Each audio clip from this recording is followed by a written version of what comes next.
L'État poursuivi en justice, la prison de Fresnes serait-elle la prison de la honte? On va en parler avec nos invités. Delphine Bozel, bonsoir. Vous êtes la présidente de l'Observatoire international des prisons. Maud Schlafmann-Amprino, bonsoir. Vous êtes avocate au barreau de Créteil et vous connaissez très bien Fresnes. Vous y rendez au moins une fois par semaine, je crois. Donc vous allez nous dire ce que vous y constatez sur place. Et puis Pierre Botton, bonsoir. Vous êtes ancien détenu. Vous vous battez depuis pour améliorer les conditions de détention. Et vous êtes notamment le fondateur de cette association Ensemble contre la récidive. Delphine Bozel, c'est vous qui faites l'actualité aujourd'hui. On l'a appris. Vous venez d'assigner l'État devant la justice pour justement les conditions de détention de la présidente dans cette prison de Fresnes. Concrètement, pourquoi cette procédure d'urgence? C'est une procédure d'urgence, si j'ai bien compris. Exactement, c'est un référé liberté qui a été engagé par la section française de l'Observatoire international des prisons à l'encontre de la maison d'arrêt de Fresnes. Cela fait plusieurs années que nous savons qu'il y a des problèmes sanitaires graves au sein de la maison d'arrêt de Fresnes.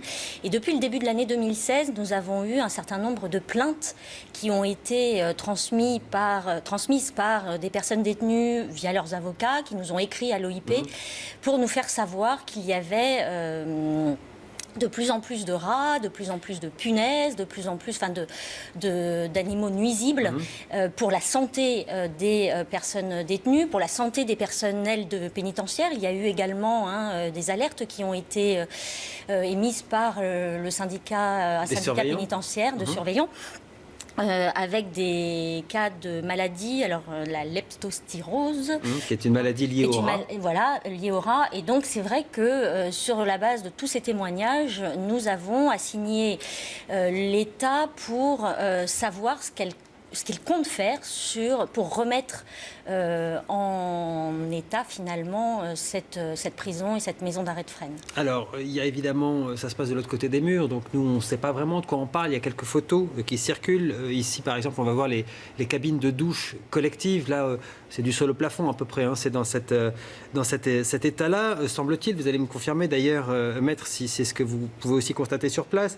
Même quand ça a l'air bien, il y a ce qu'on appelle le plateau de sport par exemple, où vous voyez, ça a l'air plutôt joli, mais quand on regarde les détails, regardez ce qui se passe sur les pieds des bancs par exemple, eh ben oui, c'est rongé par les rats. C'est ça la réalité de Fresnes aujourd'hui, maître? Oui, alors tout à fait.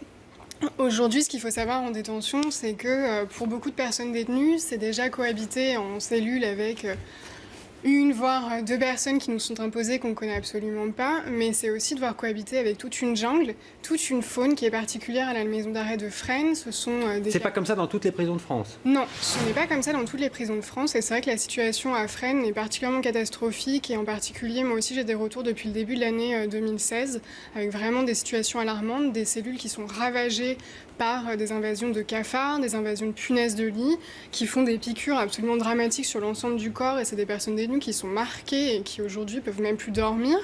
Moi j'ai un client qui m'a dit qu'il préfère dormir sur la table de sa cellule plutôt que de rester couché dans son matelas, parce que la nuit c'est pas possible, son matelas est totalement infesté.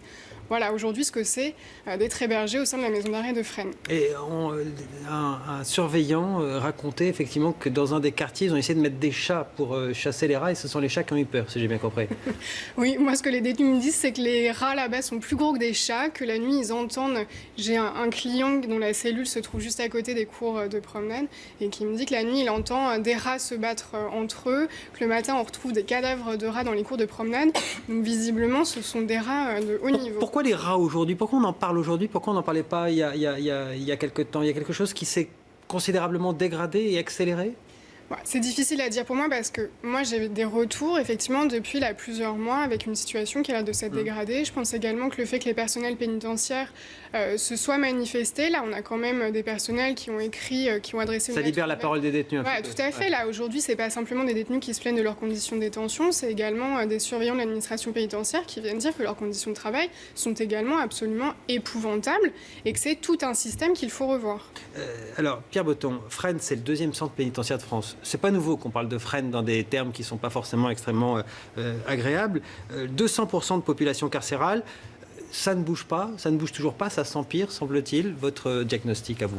Mon diagnostic, c'est qu'on est tous très très déçus par le nouveau garde des Sceaux. Tout ça, c'est des décisions politiques qui doivent intervenir. Vous avez un garde des Sceaux qui, de 2009 à 2012, a soutenu tout un ensemble d'amendements très bons. Et puis, il a la malédiction de la place Vendôme. C'est-à-dire que dès qu'ils arrivent, place Vendôme. J'aimerais que ce soit un coup de baguette magique, mais normalement, c'est pas ça. Immédiatement, ils se transforment et tout ce qui était possible quand ils étaient députés ne l'est plus. C'est-à-dire quand ils sont députés, ils parlent avec vous, ils vous disent qu'ils sont d'accord, ils vous disent que c'est ce qu'il faut faire, et puis quand ceux qui deviennent ministres, c'est fini, on vous reçoit plus, c'est ça? Non. Bah, on nous reçoit jusqu'au temps où je tiens les propos que je tiens ce soir, ou je tiens par ailleurs, où je deviens bien sûr pestiféré à ce moment-là. Mais c'est pas grave, ça va pas changer le sens de ma parole. Je voulais juste vous dire une chose. Vous avez dit en tant que journaliste, on ne sait pas ce qui se passe. C'est faux, Monsieur Galzi. Vous savez qu'aujourd'hui, grâce d'ailleurs à Jean-Jacques Urvoas, qui a porté cette loi, vous pouvez, avec votre carte de presse et avec un député, aller. Quand je disais on, je parlais en fait au nom des téléspectateurs qui nous regardent. Voilà, c'était un on générique. Okay, d'accord. Donc voilà. Mais aujourd'hui, il faut reconnaître ce qui est possible. Mais ce qui est dramatique, c'est que l'Observatoire national des prisons doit faire un référé pour quelque chose qui était une évidence pour Jean-Jacques Urvoas, juste avant qu'il soit nommé garde des Sceaux. Il a présenté, c'était il y a une dizaine de jours, un plan justement pour limiter la surpopulation carcérale, entre 10 000 et 16 000 nouvelles cellules à construire d'ici à 2025. C'est de nature à régler le problème, ça? Qu'est-ce que vous avez dit de quoi quand vous avez entendu ça? Galzi, vous allez être très très heureux en 2025. Ce que vous voulez dire, grosso modo, c'est que les promesses n'engagent que ceux qui les prononcent. Je trouve tellement regrettable qu'un homme de cette qualité fasse de la politique et nous balance à 8 mois des présidentielles un plan à 2025. Excusez-nous, mais pour solutionner le problème des rats à Fresnes, il suffit de prendre une entreprise de dératisation et puis de payer cette entreprise de dératisation qui passe aujourd'hui une fois par mois. Eh bien, il faut la faire passer 2 à 3 fois par semaine. Delphine Bezel, pourquoi vous en arrivez à se référer? Il n'y a pas justement à un moment donné des contacts qui se sont pris? On imagine bien que personne ne laisse ses rats par plaisir. Pourquoi on ne fait pas passer la dératisation, par exemple? C'est quoi votre analyse? Alors, l'administration pénitentiaire nous dit qu'elle fait passer des entreprises de dératisation, mais on voit bien que c'est insuffisant puisque nous avons encore des alertes qui nous sont apportées. Et pour le coup, depuis ce matin et le dépôt et la médiatisation autour du dépôt de cette requête, on a encore des avocats qui nous écrivent, qui nous appellent à l'OIP pour nous dire que nous donner de nouveaux témoignages. Alors pourquoi? En tous les cas, nous sommes contraints de faire ça parce que l'administration vient aussi nous dire, et on a eu des réponses de l'agence régionale de santé venant nous dire c'est de la faute des détenus parce qu'ils jettent les poubelles par les fenêtres, les détritus par leurs fenêtres, alors même que c'est vrai ça? C'est comme ça que ça se passe? Il y a des jets au-delà à travers les fenêtres des cellules, mais parce qu'il y a aussi en amont toute une difficulté autour de la nourriture de très mauvaise qualité qui est fournie aux personnes détenues, au fait qu'il n'y ait qu'un seul ramassage de poubelles dans la cellule par jour, à 13 heures a priori, ce qui nous a été rapporté à 13 heures. Donc ce qui veut dire que finalement vous finissez toute la journée et le repas du soir avec des barquettes qui ne sont pas en bon état ou en tous les cas pas de bonne qualité. Et une impossibilité, quand vous êtes 4 dans la cellule, de pouvoir gérer vos détritus. Donc c'est vrai que c'est aussi une véritable problématique. On va regarder 2 courbes qui sont assez intéressantes. C'est la courbe du nombre de détenus, l'évolution dans le temps, comparée à la courbe de la capacité des prisons, ce qu'on appelle la capacité opérationnelle. Il se trouve que le nombre de détenus a toujours été supérieur à cette courbe. Et pourtant, cette courbe du nombre de capacités opérationnelles dans les prisons, elle augmente. C'est plus 60%, je crois, sur les 25 dernières années, Pierre Botton. Et pourtant, on est toujours autant en surpopulation. Et à un moment donné, elles se sont rejointes au début des années 2000. Et puis là, on a toujours autant, voire plus de surpopulation, alors qu'on continue à construire plus de prisons et plus de cellules. Comment vous l'expliquez? Non, d'abord, il faut savoir quelle place de prison on construit. Je vais vous donner juste un exemple qui est celle de Valence. La dernière prison qui a été livrée, ils ont fait quand même un exploit, l'administration pénitentiaire, c'est de mettre une maison centrale à l'intérieur d'une maison d'arrêt. J'explique à vos téléspectateurs, maison centrale, c'est des très longues peines qui côtoient donc les maisons d'arrêt qui sont des petites peines. Bien. Et puis le courage politique, c'est quelque chose. On est en surpopulation. Moi, monsieur Galli, ça fait très longtemps que je dis, il faut libérer 3000 personnes. Et je ne dis pas 3000 personnes qui sont des grands truands ou des choses comme ça. Vous dites les courtes peines. C'est des gens qui ont des délits routiers sans victime. Des gens qui n'ont pas payé leur pension alimentaire, et c'est des gens qui ont fait des vols sans violence, non en récidive. Ça fait 3000 personnes. Ça fait 3000 personnes. Mais ça s'appelle le courage politique. C'est ce qu'on attendait de quelqu'un comme Jean-Jacques Urvoas. C'est une décision qui peut être prise tout de suite. Et c'est une décision... Vous savez ce qui se passe actuellement, M. Galzi? Aujourd'hui, non seulement, on va parler du phénomène de la radicalisation quand même un petit peu, c'est plus les détenus qui se radicalisent, c'est les surveillants. Et ils ont tellement peur, les surveillants, qu'il y a 900 places de surveillants qui ne sont même pas pourvues. C'est n'importe quoi. Donc, est-ce qu'on sait ce que c'est que l'urgence? Est-ce que vous vous rendez compte qu'une association comme l'OIP doit déposer un référé? On est en France. On est en France. Parce qu'il y a des rats qui sont allés même bouffer à une surveillante un soir sur son lit alors qu'elle dormait, alors qu'elle était de service. On est en France. On est en train de faire un référé. Et comment vous l'expliquez ça? Vous dites politique. Vous la connaissez bien, la politique. Elle vous a d'ailleurs aussi conduit à la case prison à l'époque. Moi, je comment vous reconnais que je méritais l'expliquez d'aller ça? en prison. C'est un manque de courage? Oui. C'est tout? C'est aussi simple que ça? Et c'est évidemment... Courage de dire aux électeurs, éventuellement, attention, on va peut-être faire quelque chose pour, entre guillemets, les méchants de la société. C'est ça le problème? Je ne veux pas parler à la place d'une association qui est exceptionnelle, qui est à l'origine de mon engagement, hein, c'est l'Observatoire national des prisons, mais je veux dire une chose, c'est un manque de courage, et puis dès qu'ils sont place Vendôme, les rats, ça ne les intéresse plus. Ce qui les intéresse, c'est de laisser une trace dans l'histoire. Voilà, c'est ça qui les intéresse. Et vous entendez cette phrase que tout le monde entend, c'est « les ministres passent, l'administration reste Je vais vous Et les poser détenus aussi, une d'ailleurs. question qui va sûrement vous faire bondir, Madame Beuzel, mais certains qui nous regardent, à juste titre, peuvent se dire bah oui, bah la prison, c'est pas fait pour être sympa. La prison, c'est fait pour donner une bonne leçon, pour qu'on recommence pas. Ça permet de faire évoluer. Vous répondez ça à quoi? Ça, c'est une question qu'on entend très, très régulièrement. La peine de prison, la peine privative de liberté, elle a plusieurs fonctions, comme toute sanction pénale, qui est effectivement de punir, mais qui est aussi de réinsérer. Et à partir du moment où vous mettez des personnes dont vous voulez qu'elles se réinsèrent dans la société, dans des situations où finalement elles vont devenir... En fait, traitez-les comme des bêtes, disait Jean-Marie Delarue, l'ancien contrôleur général des lieux de privation. Ils se comporteront comme des bêtes. Ouais. Ils deviendront des fauves. C'est qu'à partir du moment où vous voulez leur permettre de réintégrer la société, j'aime pas trop ce terme-là, mais dans le droit chemin, il faut aussi pouvoir faire en sorte que leur temps on n'évolue pas, passé ça en ne peut détention... pas être une leçon, ce passage dans une on ne cellule peut pas comme ça évoluer difficile. quand vous êtes finalement à craindre les rats, à craindre les punaises de lit. On ne peut pas évoluer quand on a 1h30 d'activité dans la journée, parce que c'est cela que la surpopulation induit. Lorsque, comme disait Maître Schlafmann tout à l'heure, finalement, vous êtes à côtoyer des personnes dont vous n'avez pas envie de côtoyer. Voilà, la surpopulation, et vous évoquiez tout à l'heure ce problème de construction de places de prison, l'OIP défend depuis un certain temps, et Jean-Jacques Urvoas défendait, avant de rentrer place Vendôme, comme disait M. Botton tout à l'heure, défendait le fait que plus on construisait, plus on incarcérait. Et c'est le graphique que vous nous avez montré tout à l'heure.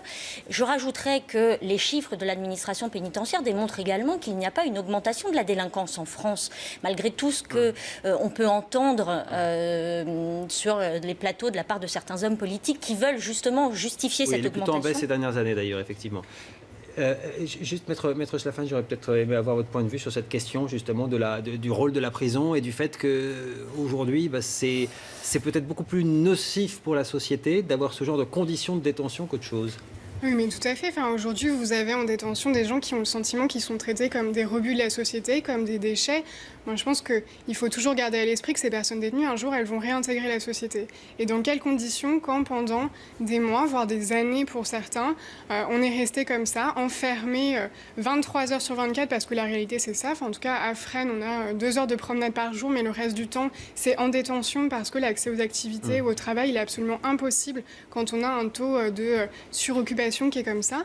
Mais ces gens-là, enfin, je pense qu'il n'y a même plus de capacité de réflexion parce qu'on devient absolument omnubilé par le quotidien. Et... Certains se bonifient avec la prison. Pierre Botton, vous allez me dire, vous faites partie probablement de ceux qui sont bonifiés. Est-ce que c'est parce que vous étiez dans un quartier entre guillemets VIP et que finalement vous n'avez pas connu ces conditions de détention-là? Non, j'ai fait tout à l'isolement, mais mon cas personnel n'intéresse rien. Moi, je méritais d'aller en prison et j'ai disjoncté. C'est autre chose. Juste pour revenir à cela. Est-ce que vous pensez qu'une entreprise qui a 60% d'échecs auprès de ses clients continuerait longtemps? C'est 60% de récidive. C'est-à-dire qu'aujourd'hui, il y a 60% de récidive, donc tous les gens... Première chose. Deuxième chose, la fonction d'exemple. Je vais faire un peu de provoque.